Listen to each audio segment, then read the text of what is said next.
My name is Marjorie Andrews. I am the Executive Assistant Confidential to Mr. Clint Curtis. I unretired from PERS retirement to serve in this position full-time. Why? Because I believe in Mr. Curtis's integrity and character and have watched him during this past year.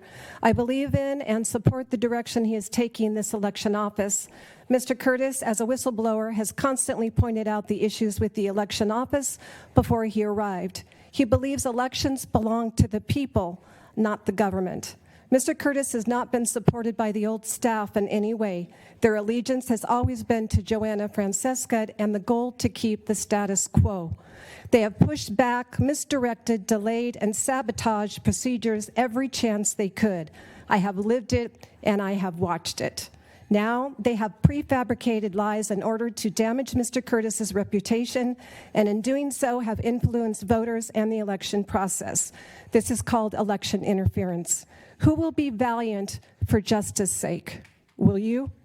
I urge you to do the right thing and vote no on this biased and unjust censoring of Mr. Curtis. Remember your oath. Chair and members of the Board of Supervisors, I stand before you today deeply disappointed, frankly disgusted by this ongoing witch hunt against Registrar of Voters Clint Curtis. You scheduled a special meeting in late April, mere weeks before the June election, to air unproven allegations and float censure. That was not oversight. That was election interference, plain and simple. Time to damage a candidate on the ballot while the public was deciding. You claimed concern for the voters, then deferred the actual vote until after the election. Now you're circling back yet again to censure him. Enough. Monica Fugit spoke an investigative file running into 1,000 pages. What the public received was far, far less than that. And it was carefully curated, redacted material. Where is the rest? Selective disclosure is not transparency, it is control. If the evidence is so overwhelming, release the full record without the political filtering. Why the refusal to interview those with different accounts?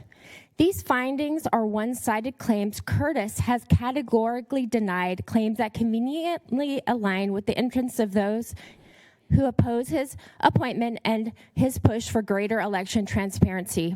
This board has repeatedly allowed process to be weaponized. Disgruntled staff narrates incomplete reports, narratives, incomplete reports, and calendar games designed to influence an election do not equal justice. Censure without the full facts, without due process, visible to the public, and with this history of timing is not accountability, it is political theater.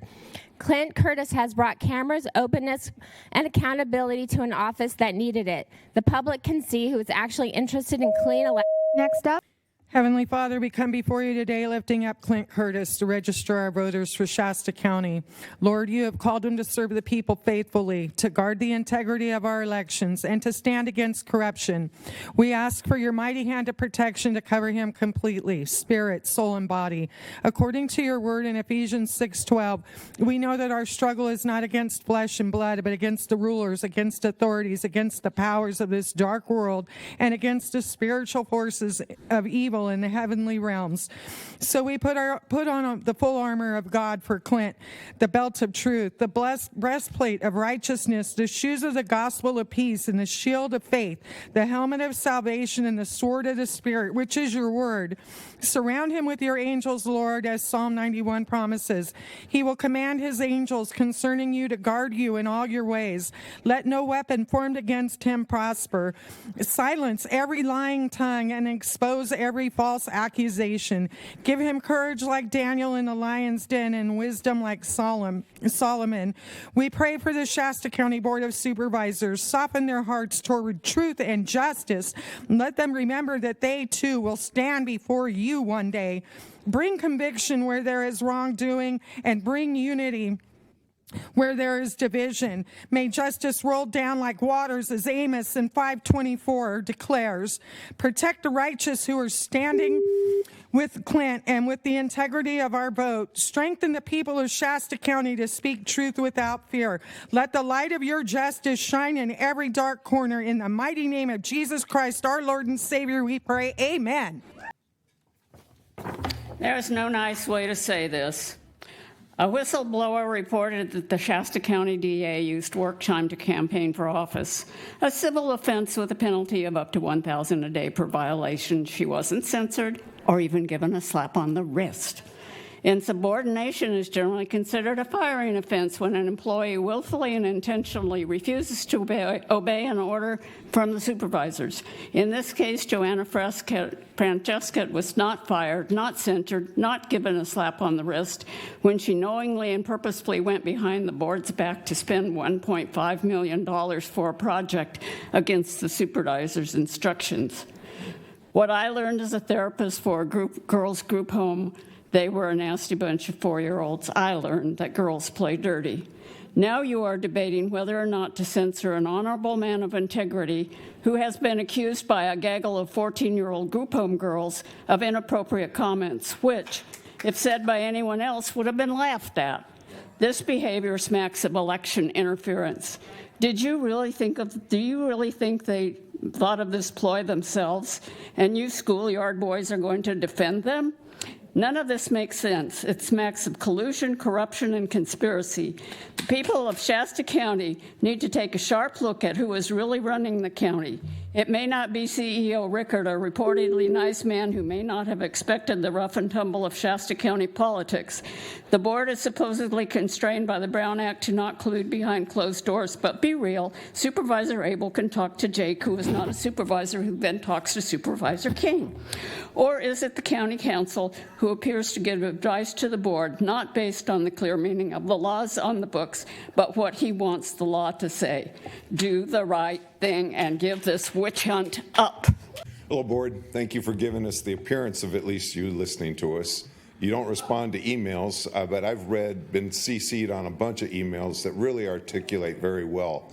The Honorable Clint Curtis, the whole thing that you guys are doing puts you up for liability because you're not consistently censoring people. You're not listening to what is being said in the office. You have investigations that are witch hunts that are politically motivated and timed. But I don't know that you care.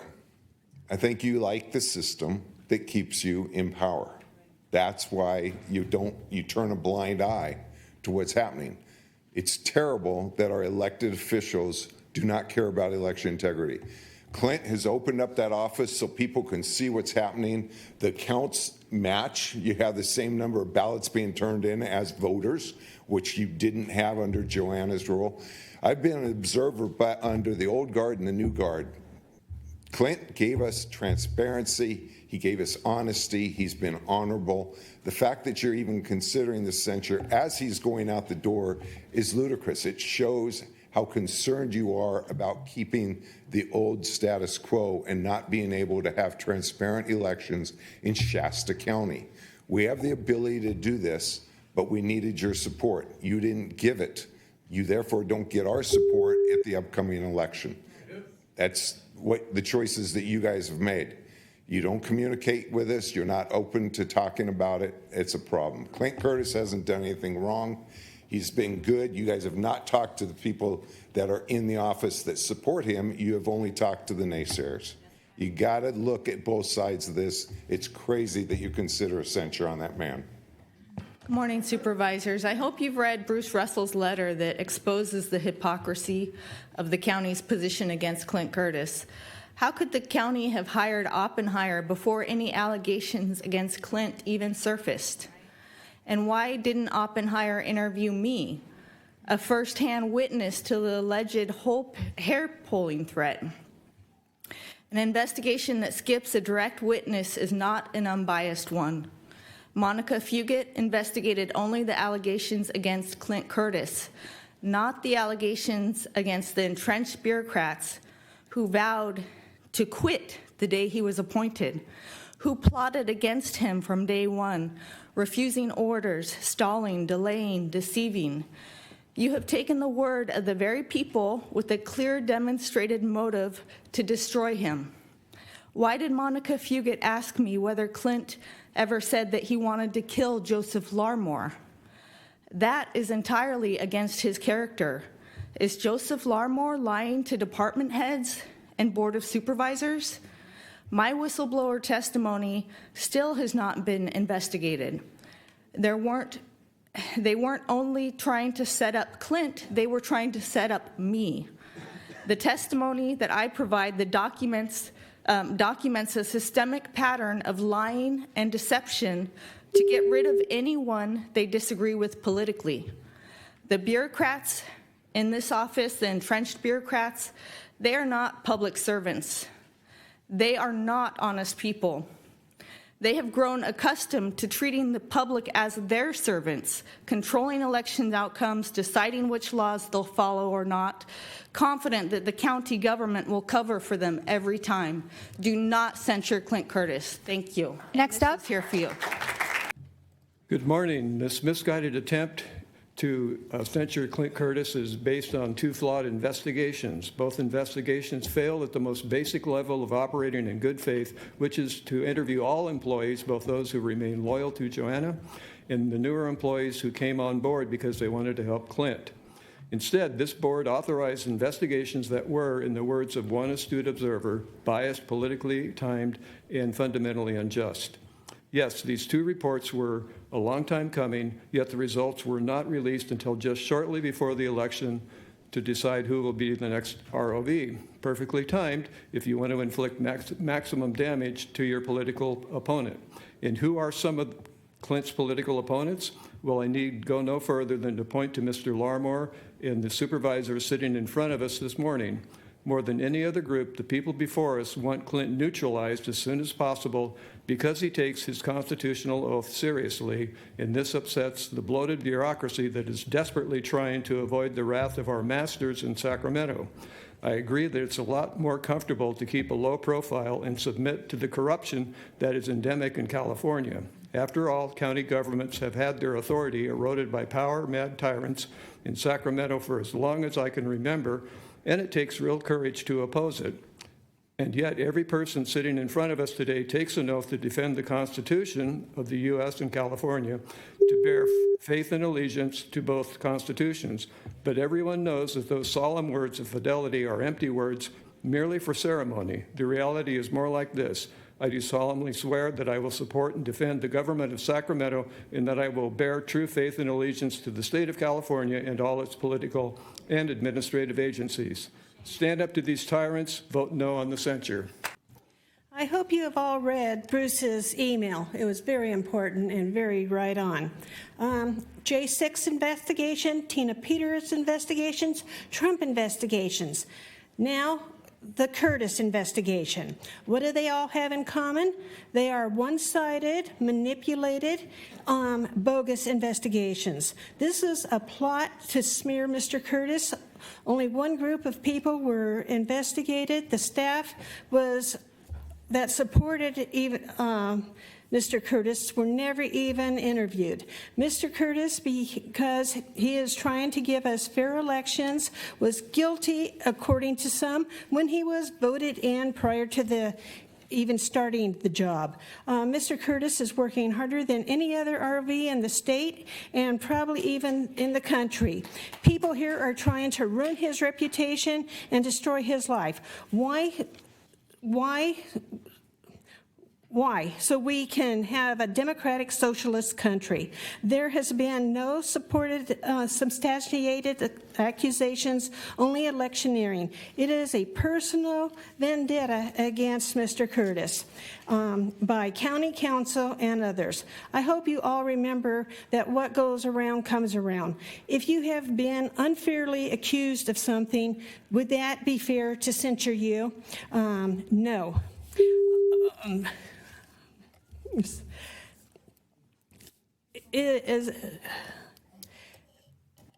Mr. Curtis is the most forgiving person, easygoing person I've ever seen. I know no one in this room could handle what he's been through. Stand up for what you know is right. Support the staff only if they are truthful, which for years we've known all staff aren't honest, and they do the law. Well, I personally worked with Clint in the last two elections. And,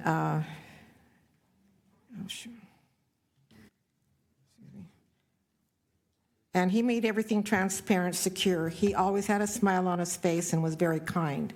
I never saw him out of line. Everything worked very orderly. I was an observer before that, and there was chaos. Nothing was secure. Everything was, it just wasn't the same. They would not let us see what was going on. So there's two differences here. One was secure and kind. There was a lot of hostile workers that were there that treated us very rudely. So there you go. There's the difference. And so I have something else. We have not had a clerk who has been so honest and upright and transparent. Yet you, Board of Supervisors, continue to lie and accuse Clint Curtis of something he did not do. There is a witness who has testified that Clint did use diplomacy. Whatever was said is false accusations. That person who accused Clint should be accountable for her lying. This is a personal vendetta, and you are going along with Joe Lamar. You have opened yourselves to spirit of lie, which has hardened your hearts and your mind. A person is not guilty until proven. You have not investigated or proven this. You only say what you, because you know the truth and you refuse to do what is right. And just do not censure Clint. You would have to live with. Next. Hi, everybody. I'd like to thank everybody who came out to support me, and I'd like to thank the other half because you are going to be essential for damages. Damages are great, and that's what we're doing. Will we litigate? Absolutely. No doubt about it. That horse has already run. So that's going to happen. Now, it comes down to character. I never get mad. I never yell. It's just not me. I'm very steady. I have 50 years experience with this, and I can bring witnesses from all over the country, possibly the world, to testify when we go to this Oppenheimer investigation and the hostile work environment as well. So that will be taken care of. Now, I may be perfect. How about the other side? The side you want to actually say is correct. I will be putting out information to the press on the fraudulent over-the-counter ballot issue that I attempted to check right after the election, and Mr. Larmer jumped in front and delayed it. So it's completely fraudulent. In fact, in one section, it shows that we gave out 9 ballots on Saturday, the day we were closed. We have the video to show we were closed in case someone snuck in to give up ballots. We have people bypassing the security system and breaking into the locks. We'll be giving you that information as well. So maybe if you can't believe like you should and give a fair chance to both sides, we'll just have to show what the other side does. And this occurred after I lost the election, which means they're still doing it and they're still sabotaging and planting things and going in areas they shouldn't, even after that election is over. That's not just an attempt to do something. That's just bad people. And those people should not be in any election. So I'll be putting it out today. Come see me. I just have one question. Actually, I have a few of them. But one thing for you guys to think about, what was the timing of this? All this crap that was going on. What was the timing? I got 5 sons. And the one thing that I told them when they started to get into high school was watch out for the girls. Because they can be the most vindictive, backstabbing, vicious creatures you can come across. Well, guess what? Clint got to meet them up close, personal. And they wanted something against him because he was not Joanna. So think about it. Christian had said that Clint called the dais morons. And I will tell you, if you can't think with common sense on this, that would be moronic. Now, the fact that Corky and Chris are actually in the same boat with Kevin, that shows they have some common sense. Kind of shows they have some common sense. And as you can hear, some of these other people back there have no sense. So kind of think about that in a matter of, what What's the reality on this? It's an election. They want Joanna back. But they wound up with Clint because Clint's transparent.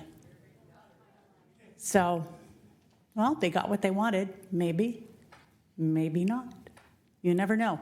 Think about it. Don't censor him, because otherwise you guys are closing a door that should never be closed. And by the way, shouldn't it be more like alleged? He hasn't been proven guilty. It's alleged. Next up. Hi, Jody Curtis. Some of you know me, some of you don't. I'm Clint's wife. I'm here to talk to not only the character, but a few things that I saw. One of the things that I saw when nobody knew who I was two people that work in the office talking about setting Clint up in the hallways because they didn't know who I was. I warned Clint that that was happening. So yes, those things did happen. Another thing that you are unaware of is he was sorry, I'm not a speaker. I'm not used to this. He was accused of harming people, threatening to pull hair, threatening to punch him, threatening to kill him. That would never happen. I've been with Clint for 38 years. This man raised two boys that are not his, never raised his voice to him, never raised a hand to him. He was on the board of a domestic violence group for 12 years, protecting people against violence. Why would he do something that he vowed to protect against? He helped get veterans off the streets of Orlando. He fought for the veterans. Yes, the opioids is bad. He got them into housing. Sometimes they didn't stay there. Censuring Clint is an injustice. It really is an injustice. I mean, I am trembling in my shoes because these lies. The Oppenheimer is connected to Long's wife and Larmer. Right. Monica Fugit is connected to Joanna. Yeah. Nobody actually talked to anyone other than the old guard of... Good morning, Chair Kellstrom, Board, County Council. I'm not speaking as an election commissioner today or as a county employee as an election specialist, but as a citizen of Shasta County and Corky, one of your constituents. I met Clint Curtis 4 years ago, August 2022 in Missouri at an event, and again when he and Alexander Haberbush sat right here on March 28, 2023. And since then, we have learned the truth about how fraudulent our election system and how it's betrayed us over and over again. When Kathy Darling, Allen, and Joanna were in charge, we were blocked from everything. We still were able to determine that things were not legitimate in our election process. We cannot unsee what we've seen. We cannot unknow what we know. You haven't seen what I see on the inside. You guys haven't even come to the office. You haven't talked to us. Oppenheimer hasn't talked to me. I filed a legitimate hostile work environment. I've never done that before. I was threatened over and over again, trying to work and trying to get solutions in the office, and no one has talked to me. It's ridiculous what you're doing. It's shameful. Whenever any form of government becomes destructive to these ends, it is the right of the people to alter or to abolish it, to institute new government. This is our job, to hold you accountable. You guys are embarrassing to us. We've campaigned hard for you. Chris, we've campaigned hard for you, and you are shameless because you're in bed with the state and you know it. You've lost your moral compass. You've been in bed with these whores at the state over and over again, and you don't even have a clue what's going on. I'm so embarrassed that you don't even stand for anything. Because of your ignorance, you've added arrogance to it. Now your heart is hardened towards us, towards the people. And we are fighting for you even when you're asleep about these elections. I'm hoping you will wake up, that God will speak to you in the middle of the night and tell you the truth about what's going on here, and not just here, nationwide. Measure B is our hope. Thank you, Patty. I've never heard so many lies about Clint Curtis in my entire life from people who were not even present, who do not even take part in the elections. This is hearsay rebranded as truth. I don't see Janae here defending herself, the one who said Clint might have pulled her hair. Ridiculous teenage drama. This is the height of hypocrisy for the board to say that you want to censure a righteous man who reorganized the clerk's office to run a perfect election when the board did not censor Stephanie Bridget, who had 1,400 cases to hear, and only half of them were heard because she was losing her election and commandeered her staff to go out and campaign for her. Also, the board did not censure Joanna Francesca when she went behind your back without your knowledge and accepted $1.5 million from Zuckerberg that had stipulations to hire radicals in the office as well as internet connectivity. This is the truth. Clint is a professional at everything he does. He reorganized, literally transformed the office. A huge metal barricade was taken down, which kept observers out. I found out quite the opposite under Joanna. I was led upstairs with a guard through the iron barricade to observe tabulating and not permitted a chair to sit down on. I was told to stand. Then I saw two members of your board look through the window at what was going on the ink overspray with Runback, and you were told to leave. Sorry about that. Hello? I don't have a microphone. You do. Go ahead. Okay. All right. I normally don't read what I have written, but I'm going to try this morning. And this is in regards, obviously, to the censure against Clint Curtis, which I am vehemently opposed to. So I wrote you a letter last night, and it was late. But as I said, honorable supervisors, as I reflect on the past year regarding elections in Shasta County, I, along with others, watched with hope and expectation for positive election reform as you rightly appointed Clint Curtis as county clerk and registrar of voters to replace the previous ROV, Thomas Toller. Under Toller and his assistant, Joanna Francesca, there was no observable chain of custody of ballots. The ink overspray on many ballots caused necessity to duplicate them, bringing doubt as to their accuracy and validity. There was no meaningful observation of tabulation, signature verification, and duplication of ballots. I know because I was there, and I can testify to it. However, positive transformation began to take place under Clint Curtis in these and other critical areas. He installed cameras and seating where any and all interested people could sit and watch the tabulation and processing of ballots. He added procedures to ensure proper, secure chain of custody. He opened the election office and invited everyone so they could come in and observe. That's the positive part. However, since Clint Curtis began his new role as ROV, I have watched what I believe is a calculated, aggressive, intentional attack by election office employees who are faithful to Joanna Francesca to defame and destroy the reputation of Clint Curtis and undermine all of the progress made thus far by making false accusations against him, alleging abuse and threatening behavior towards some employees. Next up, Jen. Thank you, honorable supervisors. I would like to read into the record parts or excerpts of a letter submitted by Bruce Russell via email on August 8. Before the board takes any action that could permanently damage the integrity of Shasta County Elections Administration, it is essential to examine the serious flaws, conflicts, and procedural failures surrounding the proposed censure of Registrar of Voter Clint Curtis. I urge you in the strongest possible terms not to proceed with this censure. The process leading to this agenda item has been biased, politically timed, and fundamentally unjust. It has already harmed Clint's reputation, influenced an election, and exposed the county to significant legal risk. The investigations used to justify this censure were one-sided and initiated by individuals with clear personal and political motives. Many residents have noted that the inquiry was conducted by county employees who were not independent and who had pre-existing loyalties within the department. No neutral outside investigation has been conducted. That alone should stop this board from taking any action. Key questions remain unanswered. Why were employees aligned with Joanna Francesca treated with as neutral witnesses? Why were newer employees who supported Clint excluded? Why was this investigation permitted to proceed without independent oversight? These structural issues must be addressed.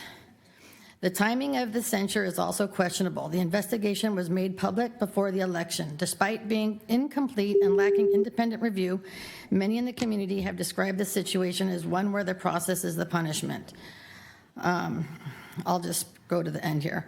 Clint Curtis deserves an apology, not a censure. He made dramatic improvements in the election transparency and security. He did this while managing a hostile workforce loyal to his opponent. He did this while facing political pressure from the county council. He did this while implementing reforms that many in this county have demanded for years. We urge a no censure, and I urge you all to please read an entire. To you, Mike Goodner, I'm from Bernie, and after years of suspicious election results, the previous ROV counting and certification of more votes than registered voters in the county, our election results were unreliable. I believe there has been a deliberate undermining and false accusations directed at the Curtis administration made by previous ROV and her subordinates. In my opinion, Clint Curtis has restored integrity, transparency, and verifiable trust to the voting process in Shasta County. I urge a no censorship vote. Thank you. My name is Dominic Santangelo. I'm in Corky's district, and I kind of represent the Shasta County Republican Assembly in this county. I'm the immediate past president. Censuring is just punishment. That's all it is. I think Clint Curtis has had enough with personnel investigations, and I don't know if he received an official letter, confidential letter of what the county thinks he did. But if he did, I think that's enough. And I urge you not to punish him, because censoring doesn't do anything. It's not going to change him. All it does is get your decision, post it on the internet, which will be there forever, and will follow him forever. That's punishment. It's sad, in my opinion, that you have not talked to the other side, and personnel has really not talked to the other side, the people that support Clint, that have experienced a lot of stuff, bad stuff in that office. I'd like to thank Clint Curtis for showing us what an open and transparent election looks like. In my opinion, the walls are going to go up again once Clint leaves. Thank you. Good morning, Honorable Supervisor. I am a citizen of this county, and I'm asking you, do not censor Clint Curtis. What has happened so far feels unfair. The process looked one side from the start. The investigation was run by people with clear political interests. No truly independent review was ever done. Why do not censor Clint Curtis? Because there's no transparency in the election when Joanna was in office. But after Mr. Curtis stepped in, there's so much transparency and integrity, which gave us, as the Shasta County people, hope to trust, continue trust, and fight for our election integrity.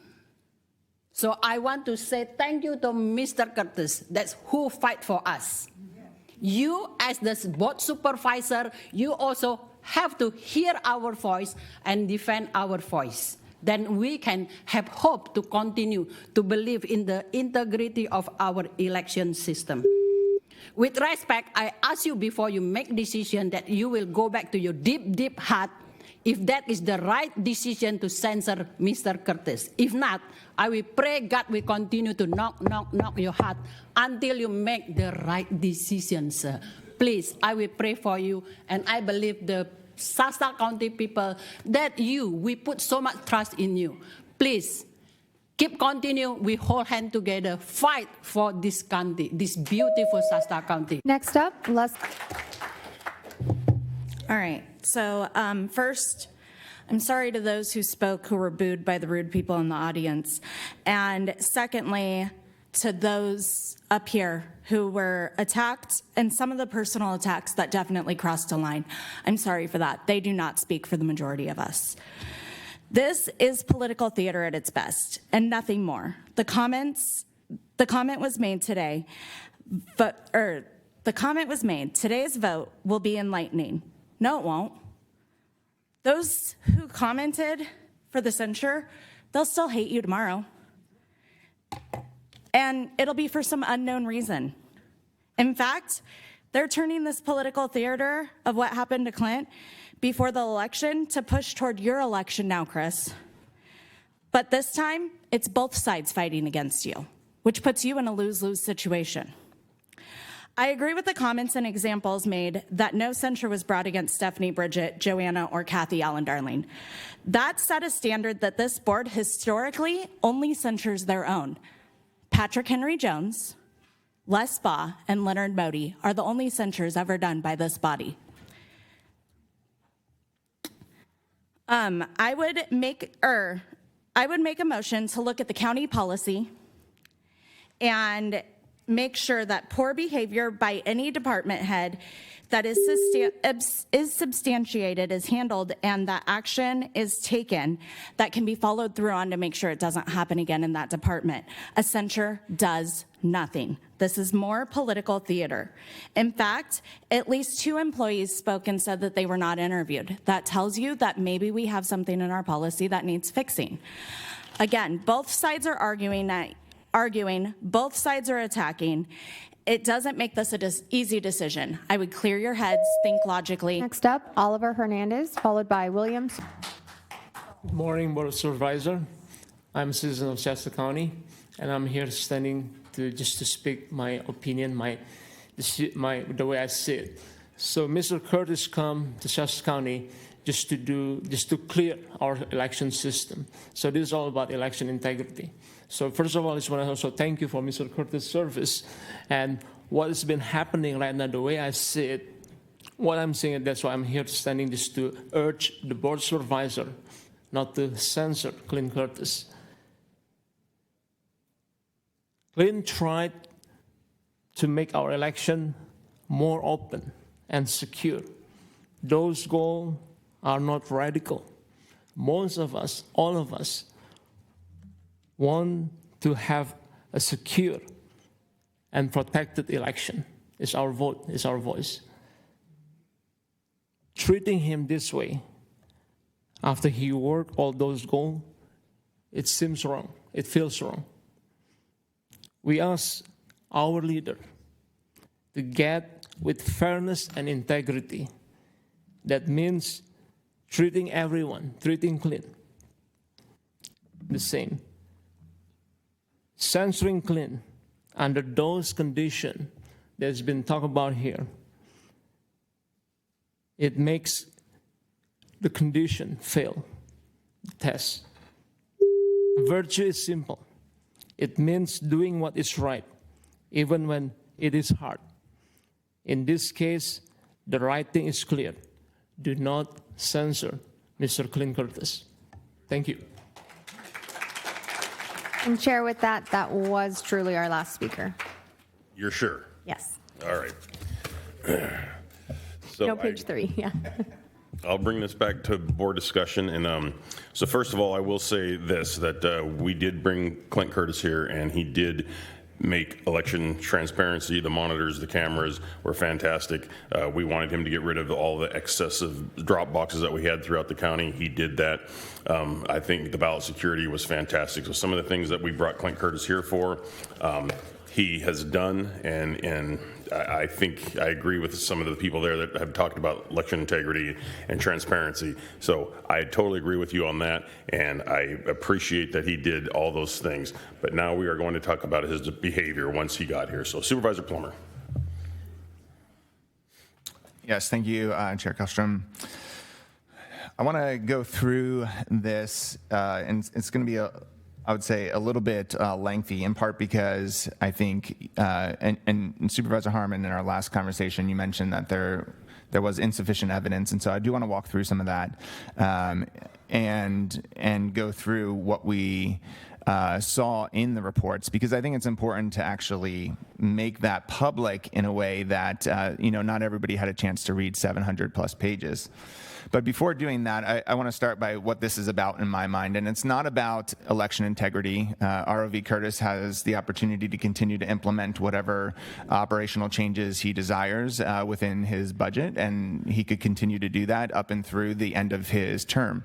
And we are not trying to stop him from doing that in this action. This is about determining whether, when a department head allegedly and through 2 investigations have substantiated allegations of violating personnel codes, the codes that guide how we as a county intend to interact with our employees, what do we do about it?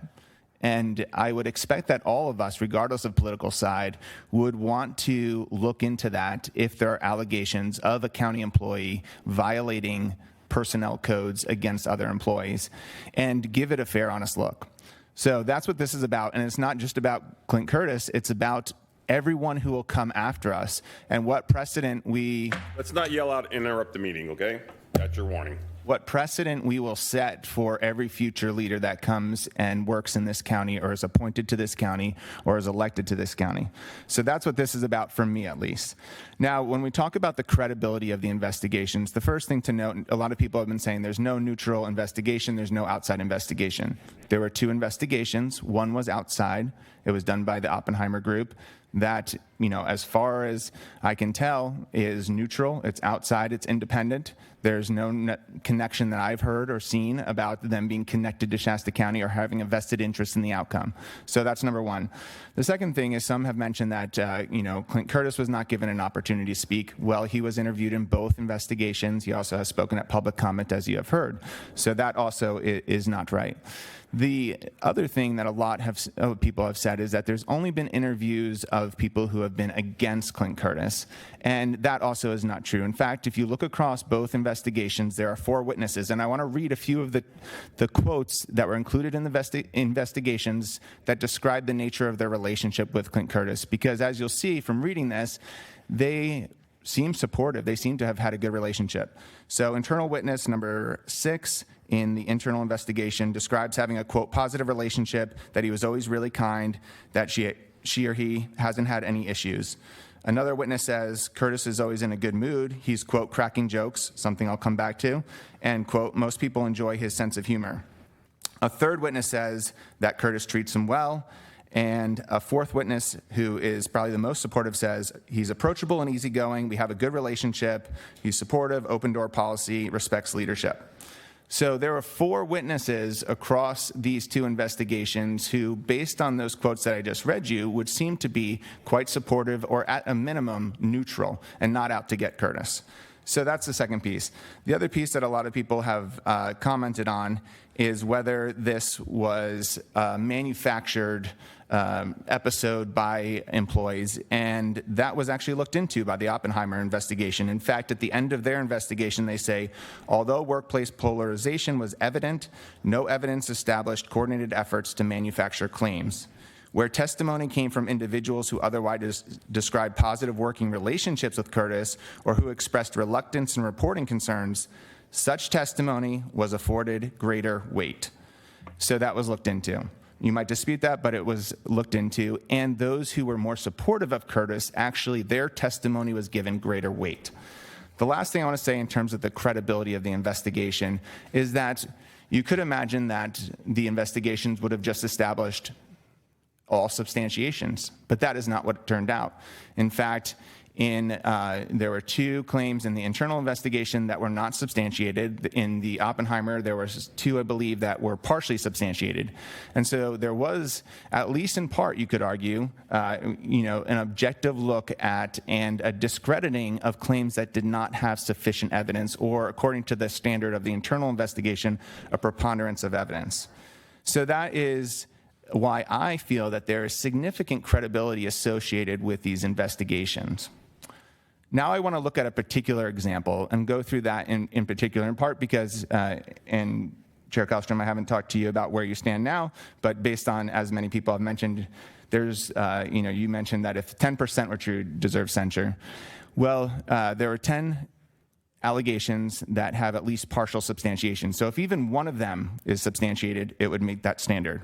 So the one I want to look at is the claim that Clint Curtis said that he would pull or have HR pull someone out, an employee out of their office by their hair. If we look at that, there were 8 witnesses that were asked about this, excluding Clint Curtis himself. 6 of them corroborated that action. 2 were firsthand, 4 were secondhand, or said that. 1 did not mention having any kind of, it was kind of like I didn't experience that, but did mention that there was comments about asking facilities to remove the door. And then the other one, which would be, you could argue is the most supportive of Curtis, said initially, and I'm going to go into that in a little bit, initially said, that was not, he didn't say that. But I want to read actually a few comments there about that. So when this interviewer, who evidently, clearly from the investigation is very supportive of Curtis, was asked this, did he say this? The first response, and I'm reading from the investigation, is, quote, okay, he didn't say that to blank, it was redacted. However, blank then clarified that he did say, why are people hiding in their office with their doors closed? When he asked if he made comments to blank about personnel removing blank from the office, then this person says, I didn't think so. So you can see it evolving. Later on in the conversation, conceded, Curtis stated he was going to have to contact personnel. So you can see a little bit of a shifting story there. Not on its own, but we already have 6 people who said that it did happen, right? So even the one who was initially saying no actually kind of evolves their story over time. The other thing I want to look at here, and let me pull this up, is Curtis's actual statement when he was interviewed as part of this investigation. When asked if he made a statement that he was going to have facilities remove the door, he says, no, I don't think so. Then he goes into, although if I could take the doors off, and then, talks about kind of the potential benefits, supposedly of that. When asked about the pulling the hair comments, pulling someone out by the hairs, first he, quote, did not answer, responding that he could have opened the door. The investigator says, I again inquired and said no, stating that he didn't believe we would do that. I then asked if he made a statement HR would drag the person out by their hair. He said no and asked if we would do that. So there again, we see a shifting story and not, the first thing says, no, I don't think so. So it's not unequivocal, it's saying, I don't think so. So you have 6 testimonies saying it happened, 1 who wasn't able to witness that exact statement, and an 8th who evolves their story. Curtis himself does not unequivocally deny it. He says, I don't think so to start, and then evolves his story. The other thing I want to look at is Curtis's testimony during that, and to say, can we trust what he said in there? Well, one of the things he said, and I'm going to just find this here, says, he stated that blank answered the door the second time he knocked, and no one else was present when he was knocking or speaking with blank. However, if you look at the testimony of the most supportive witness, they say that they noted that blank was present with Curtis when blank opened the door, and that he didn't make any statements to blank and just walked away. So even between the most supportive witness and Clint Curtis's testimony, conflicting. The other conflicting piece here is that Curtis said he didn't communicate with blank via Teams or email during this time. However, we have on record as part of the investigation 2 emails that were sent during that time frame from Curtis to blank about this topic. And so there we have an actual significant amount of evidence pointing to the fact that, or pointing to the allegation that this happened, shifting stories and conflicting stories from the 2 who seem likely to reject this, including Curtis and the most supportive witness. Now, and I'm almost done here, but want to go through a few other things that are not related to that particular incident to see, can we trust this testimony? Well, when it comes to the hostile comments, including the comment around you need a spanking, for example, and some of the others that were similar to that. The excuse given by Clint Curtis was, this couldn't have happened because I don't make jokes. He later said, I can't hear, so I don't tell jokes. So there's a question, okay, does Clint Curtis tell jokes? Well, in addition to some neutral or supportive witnesses saying he, as I said earlier in the beginning of my comments, he has an unusual sense of humor. Some people appreciate his sense of humor. He does tell jokes around the office. Actually, in the last meeting when this came up, both Supervisor Cry and Supervisor Kellstrom told him to stop telling jokes. And so there we have him making an excuse for these comments, saying, I don't tell jokes. I don't trust the employees enough to tell jokes. He actually goes on in the second investigation to admit that he tells jokes, but only to one employee. But now we have neutral witnesses, 2 supervisors saying, stop the jokes or don't tell jokes. So there again, we have conflicting comments that we can't trust because there's different pieces of evidence there. Another point in terms of whether we can trust this testimony is there was a in terms of the comments around punch and slap face, kill, execute, those types of comments, which I would whether someone's joking or not, I think just to make the point, if someone's saying that in an office place in this day and age, like, that's inappropriate. I think we probably could all agree that. I would hope so, right? And so the question is, like, if that was said, that's inappropriate. And so there was a March 16th email from a county employee to Clint Curtis, actually quoting him and saying that you said, I will go around and punch whoever I have to. Now, Curtis responded to that and did not dispute that. That doesn't mean that he agreed with it. It just means that he didn't take the opportunity in that email to dispute that.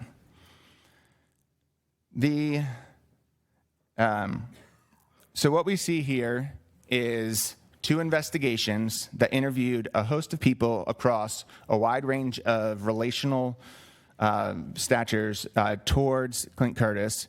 We see conflicting and contradictory statements by Clint Curtis, such that it's hard to, it would be hard to make the case that we could actually trust what he has said in those incidents. We see in the case of one example, and I didn't, want to go through all of them, but in one example, 6 people who corroborate the incident, including 2 that have kind of, shifting stories. And so I think the preponderance of evidence is there, and I think we owe it to, our county employees who are here right now, and for those who will go into the future, to stand up and say, okay, this board can only do what it can do with an elected official, but we're going to say that you need to follow the personnel codes, and if you don't, there are going to be consequences to the extent we can take them. And so that is where I would stand again today. Thank you, Supervisor Plummer. Supervisor Long. Thank you, Chair. When we discussed this initially in April of trying to figure out where to go with this, I voiced most of my opinion at that time. I'm not going to go into that level of detail this time again. I believe that we need to, and I'm going to read Chapter 22 of our Shasta County Personnel Rules. It's policies against discrimination, harassment, abusive contact, and retaliation. These are important factors that this has nothing to do with Mr. Curtis personally. This has to do with following guidelines that have been established for the protection of all employees.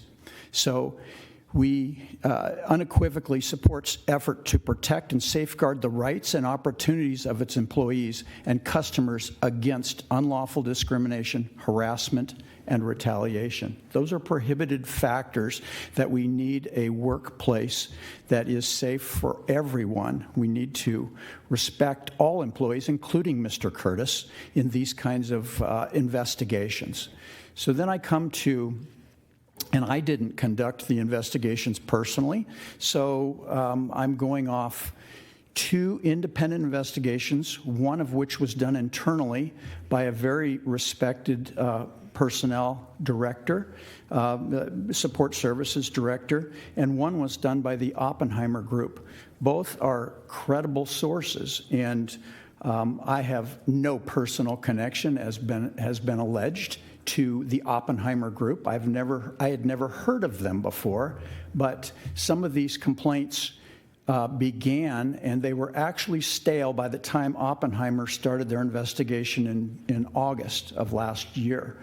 And these complaints started shortly after Mr. Curtis was seated into office. So it's kind of a long-standing pattern, and I look at it like, where have we given him a chance to comply with what the Shasta County personnel rules that I just read? Have we given him that opportunity? And I believe we have. And we had one serious violation prior with a media outlet locally here, and we told him, Mr. Curtis, that if we're not going to censure on this particular incident, but any future violations, we will move toward a censure. So we made that very clear and gave him ample opportunity. So this isn't a witch hunt. It's not unfair. These are accusations that came forward through 2 independent investigations. And so I think we've given him ample opportunity to comply and to change his pattern of behavior. But to this point, it has not happened. And that I brought up the point back in April when we talked about this, where literally the paper was drying on one investigation results that were made apparent to him, and the next day, literally, he was out committing similar violations. So we have to protect our employees. Those are the backbone of our workforce, including Mr. Curtis. We have to protect our employees, and we have policy and conduct, and I believe that there has been a violation of that on an ongoing, repeated basis. Supervisor Plummer detailed all the different allegations in great detail. I will not do that, but I believe we need to move forward, and I will be in favor of this.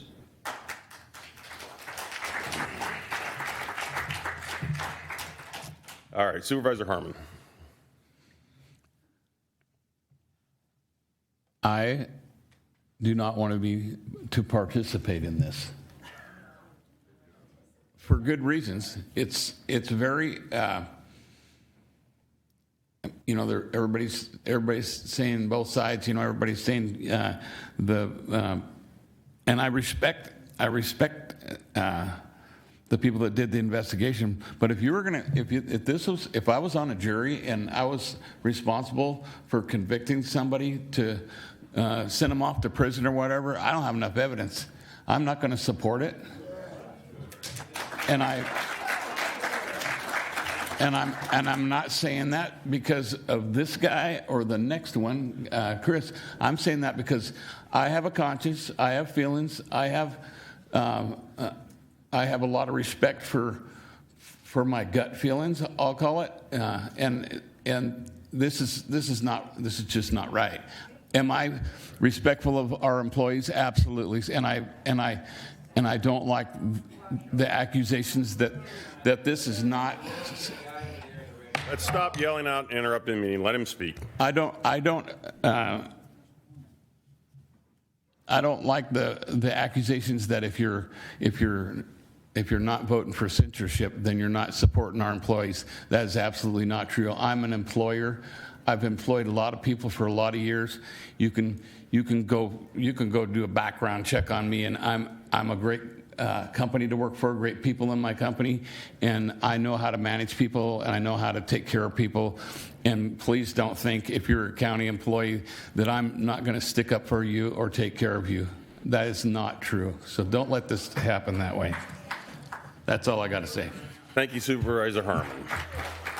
I'm going to weigh in before I get to you, Supervisor Plummer. So I managed people for quite a while. I mean, way back when I was 18, 19 years old, for probably 15 years after that. And, you know, as a manager or department head in this case, you have to watch every word you say. Every single word you say has consequences. You have to keep every single word. So, and I've had, regardless of these investigations, I've seen from that dais, I've seen him say some words that I wished he hadn't said right there. New Year's Eve, I called him. He wanted to put something on the agenda the first week in January. One of the things he wanted to put on there was flash drives for the voter information. He wanted to make them basically free or $2 or whatever.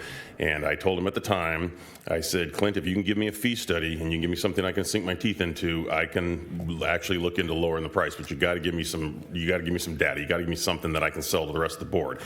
And he showed up here with a picture from Amazon, the thumb drive costing $1, and saying, and what he said was, it only takes a couple of minutes. They're all not doing anything down there anyways. And I kind of took exemption to that, because it's like, whether some of there may have been a little bit of truth in there or not, you don't talk about your employees like that. You do not talk and say they're doing nothing. And as a manager of employees, if my employees were doing nothing, it would reflect more on me as the manager than it would on the employees there. So I took a little exception to that. And then the other time he mentioned that he did voter outreach, and that you know, they never did it before. His predecessors never did it before, and I took exception to that too, because I'd actually done voter outreach before with Joanna out at West Valley High School. So some of the things that, and then, you know, one of the other things that's bothered me, since we might as well get it all out here, in June of 2025. It was brought to my attention that he was putting the registered voters of the clerk's office in the Gay Pride Parade celebration. He was going to have a booth there. So I called him and I said, hey, what is this? And he said, well, they vote too. And I said, well, I understand that, but, you know, does this belong on the county pages? And we had a discussion, and I said, okay, I just want to make sure that you were aware of this, that it wasn't staff undermining you and putting it out there and you didn't know. He says, no, I'm aware of it. I said, okay, yeah, you're an elected official now. I'm not going to tell you how to micromanage I'm not going to tell you how to run your department. I just want to make sure you're aware of it.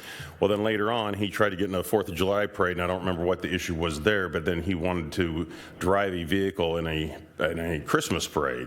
And he said this board prevented him from doing that this board didn't care that we were in the Gay Pride Parade, but this board didn't want him in the Christmas parade. No, risk management did not want him driving a vehicle on a crowded street with a bunch of people around. Risk management is rather adverse to risks such as that.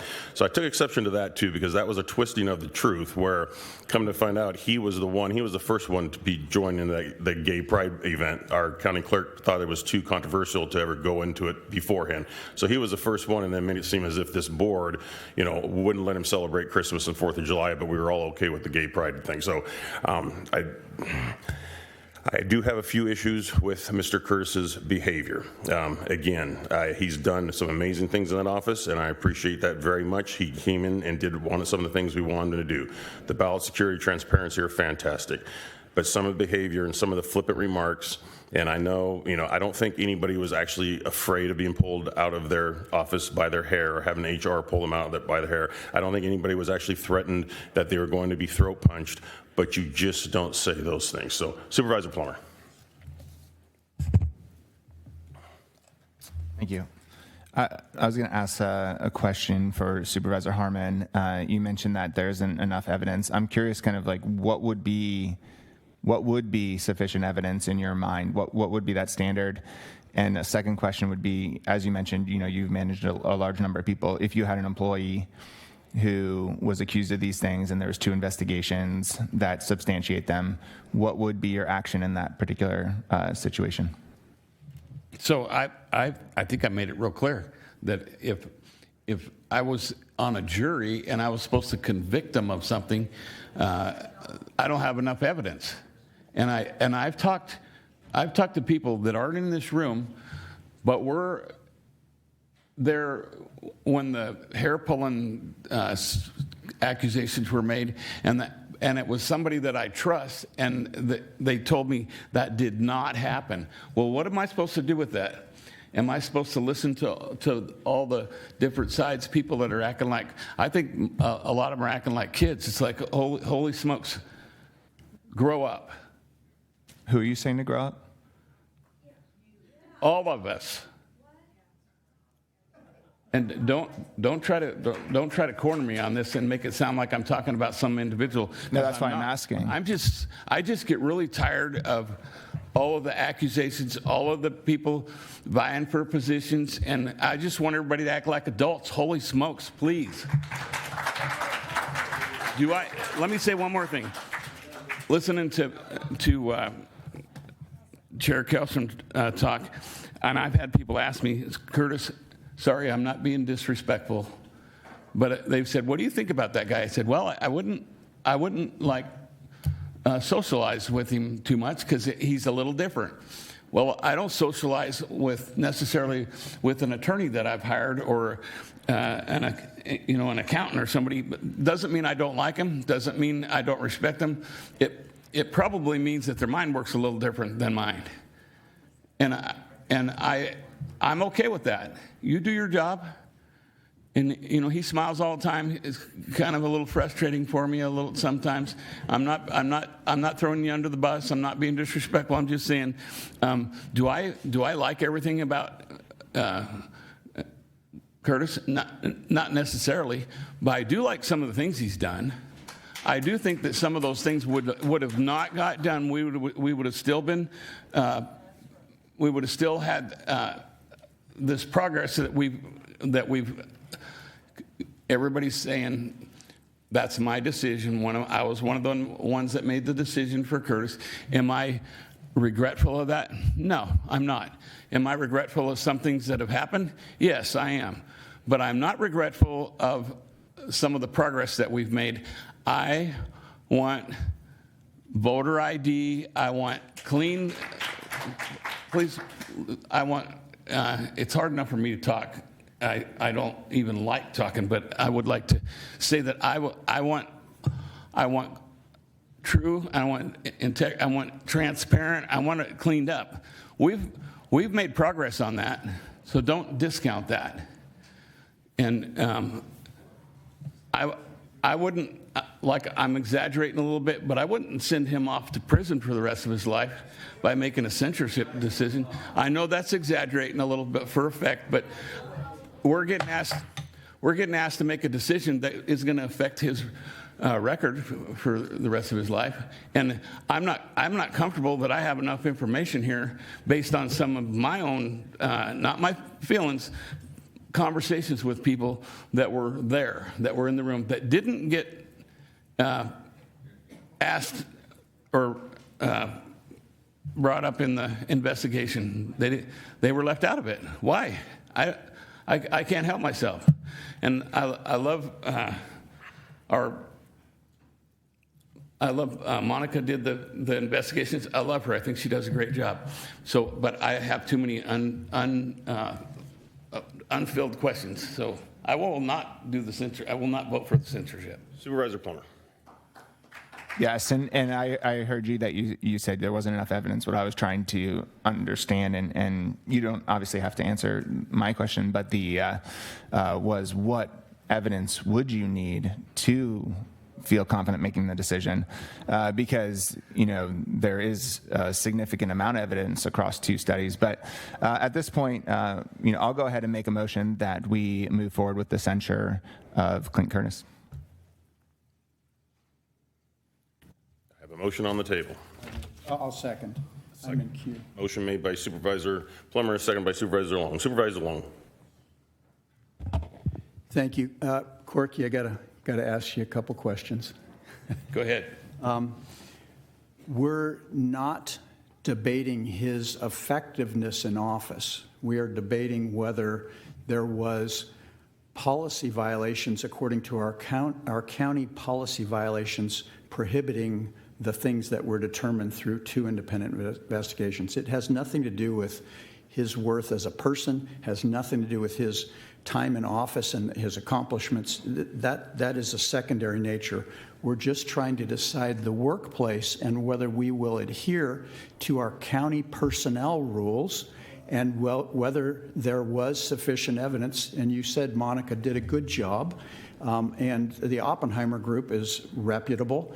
And so these allegations, and furthermore, I would say, at what point, if you have an employee, do you start to say, this isn't working because I've talked to you, I've counseled you, I've discipled you, I've led you to the horse to the water, and basically we've had prior testimony from Mr. Kellstrom that had said to him multiple times, knock it off, knock it off, knock it off.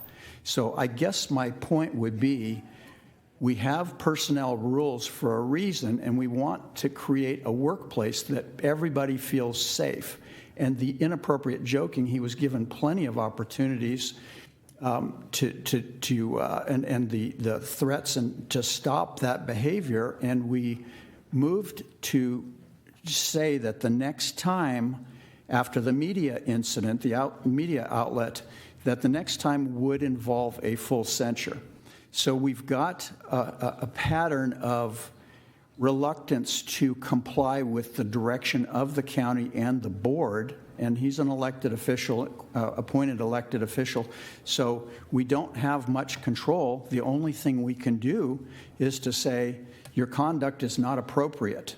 And that's my question to you is, I think there's more than enough evidence from 2 independent investigations to move forward with this, especially in the pattern of the recalcitrance and the unwillingness to modify behavior despite repeated warnings. So that's all I would say about that.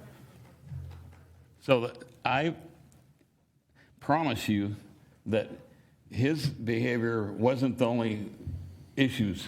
Nobody investigated anything else. And I heard lots of stories about other people that were causing problems, that weren't going along with and didn't want him there. I've heard way too much, and I know everybody else has. So let's be truthful. Is Curtis the only one that caused any kind of and I'll just say unwillingness to work with other people or cause? And then tell me this: what does the censorship going to do? I think it's political at this point.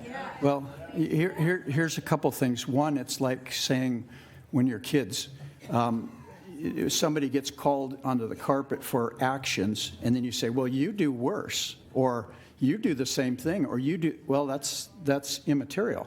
What we're evaluating today is, did his conduct violate county personnel rules as to prohibited conduct? That's all we're determining. We're not, oh well, somebody else did something, so it's all the oxen free.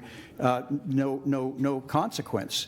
We're simply not looking at his take out all his performance. That is a side issue. We're not even addressing that. We're just addressing the issue of, did his conduct violate our policy as our policy stands? 2 independent investigations. Was he warned and given every opportunity to comply and to change behavior? I believe no. And he was given every opportunity, but he didn't change his behavior. You've got a fellow supervisor that said, I have told him, knock it off. Well, he didn't knock it off. And so these are things that we have rules for a reason, and it's to protect employees. And I think, was it Supervisor?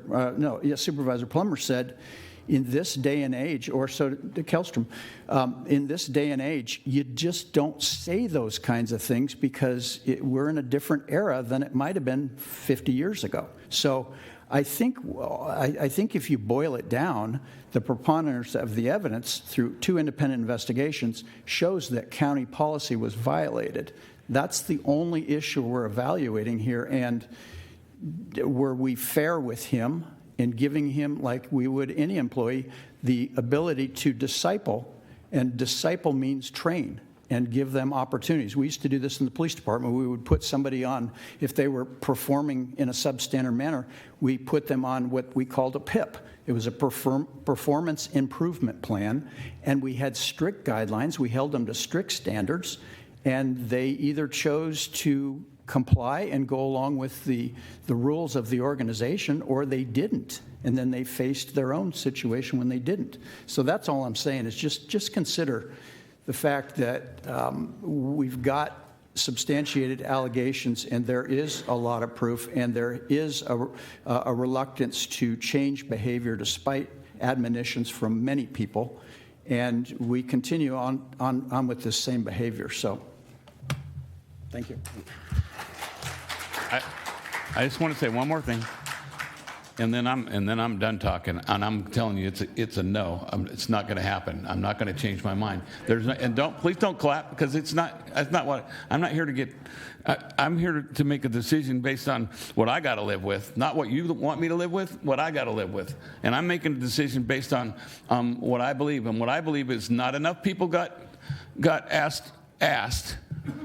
And I know, because I've talked to a bunch of them that they didn't get interviewed. They didn't and so to me it's incomplete and way too far. He's just about out of here, out of Shasta County. Please come on. He's just about gone from Shasta County, and I think this is something that's not going to accomplish one thing to do a censorship, and so it's a no for me.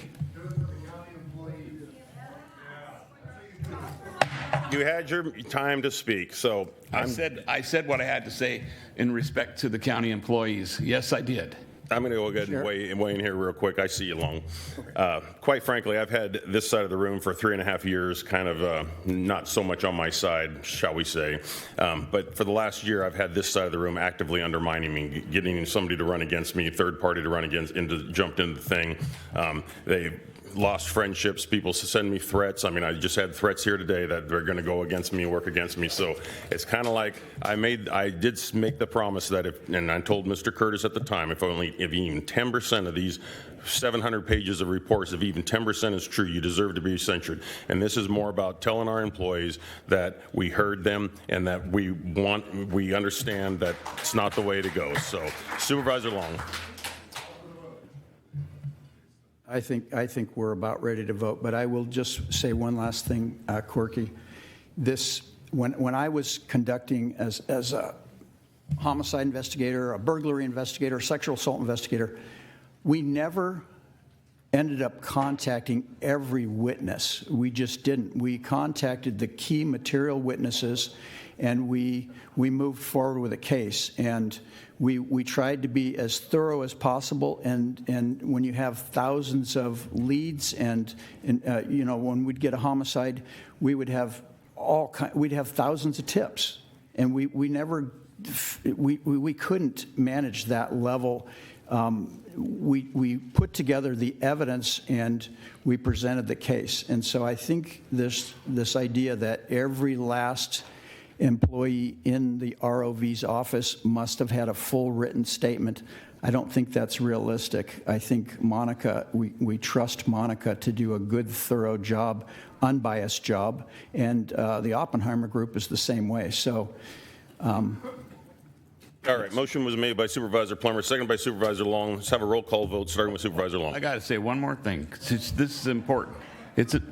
I know you people don't want to hear it. I'm saying this for myself. I took over a company that I took on all the current employees, and it was a disaster. That affects my experience in the past. Affects I know for a fact that a lot of those people in that department didn't want Curtis there. That was to his detriment. I have strong feelings about that, about having him walk into an operation with landmines. And I'm making my decision based on what I got to live with, and I am not willing to. All right, Stephanie, we can have a roll call vote, starting with Supervisor Long. No. Supervisor Long? Yes. Supervisor Harmon? No. Supervisor Kellstrom? Yes. And Supervisor Plummer? Yes. Passes 3-1. First off, Corky, I want to thank you for standing up for what you think is right and what you know is right. Clint Curtis has been so wronged ever since he started. We're on public comment open time. I just want to make sure that this Can't comment's not revisit till it on R5. No, I'm not talking about the censure. Go ahead. Okay. Okay, go ahead. I'm talking about what's going on, okay? So he's had people against him from the start. And we know there is fraud in the elections, but none of you have had the nerve to ask the sheriff what it was, okay? You just say how much fraud you want to find, and we can find it. It's so obvious, okay? And when Clint sues this county, I know he's going to have plenty of witnesses to speak up for him. And Chris, the thing about the disc where he was wanting to make the disc openly available, okay, that would prevent the discrimination that goes on over there. I requested a copy of the voter files. It took me 6 weeks to get it, where other people went in there and got it that day. Okay, that's not fair. That's the same people that are bringing lies out. Okay, the cost is nothing.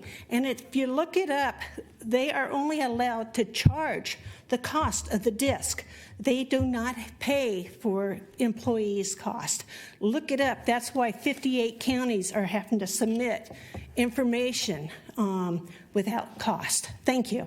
Corky, I want to thank you for being an honorable man who really has a discernment and checking things that you didn't have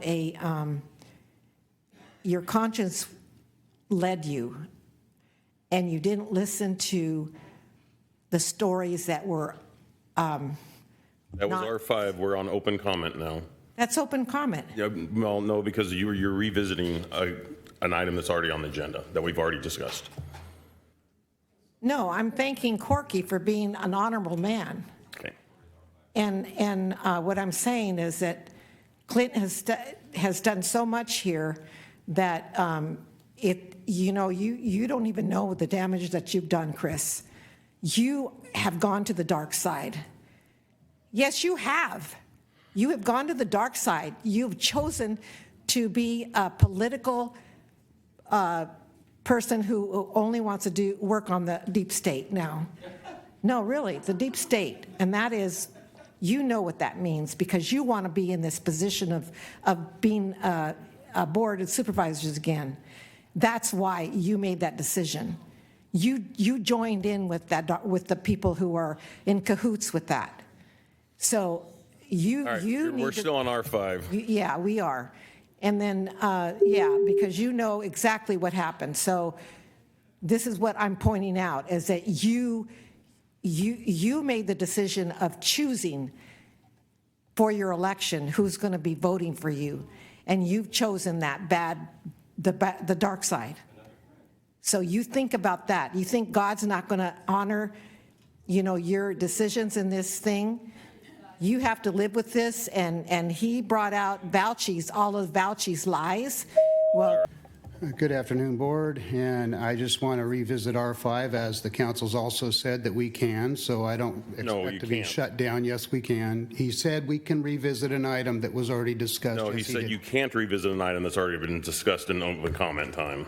You cannot revisit an item that's been closed. Well, I intentionally waited after the vote to come up here and say I'm not surprised at all, and I'm not surprised at all. And thank you, Corky Harmon, for what is a vote? Really, what is a vote? A vote is being able to vote from your own ethical thought process. And I've heard people coming up here and saying that you should be removed because you chose to vote. You chose to vote opposite of what the county or whatever direction that everybody wants to go in. They think that you should be removed. Well, that's the exact reason why I'm in here today, is because voting It's a completely important topic. It's top of the headlines in the federal government right now, and it's under attack in every which way, and the citizens need to stand up for it, and that's why I'm in here right now.